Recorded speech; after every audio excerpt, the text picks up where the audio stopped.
این زمین‌های بیکارخوابیده جماعت دهاتی خمدان در ناحیه نورآباد در ساحل دریای سرخاب جایگیر بوده. دهقانان آن را عاقلانه و ثمرناک استفاده می‌برند.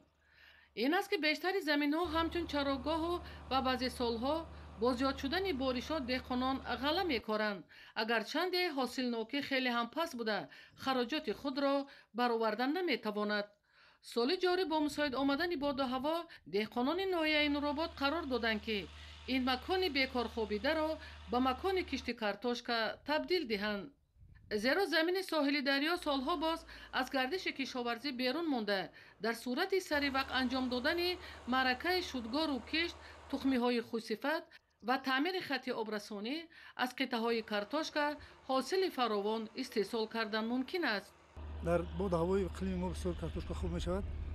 امسال نسبت به سال گذشته عهد کردیم که زیادتر کشت کارتوشکا میکنیم. حاضر زمین های بیکارخوابیده چند ساله را شودگار کرده ایم برای کشت کارتوشکا. زمین های برای کشت کارتوشکا پیش بینی شده را با تکنیک‌های موجوده دو سه مراتبه شودگار نموده بعداً کارتوشکا کاشته می شود تا قطعه های کشونده از علف های بیگانه پورا تازه کرده شود.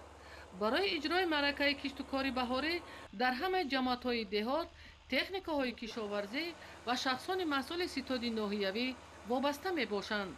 در حدود ناحیه در عین حال حاضر در 600 عدد تکنیکایی گوناگون تنقه سوای کشاورزی با کشت کاری کارتوشکا دویمان در همه جماعت ها متشکلان کار و فعالیت کرده ایستادند.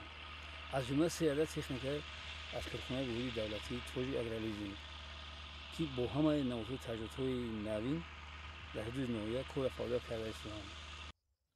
از روی معلومات ستاد ناحیوی در موسم امساله کشت کارتوشکا در همه شکل‌های خواجگیداری به 2000 گکتار رسانیده می شود تا بدین وسیله دهقانان در تامین بازارهای کشورمان با محصولات خوشصفت سهم با سزای خود را گذارند. ایدیگولی محمود دادرجان میرزازاده برای برنامه اخبار از ناحیه نورآباد.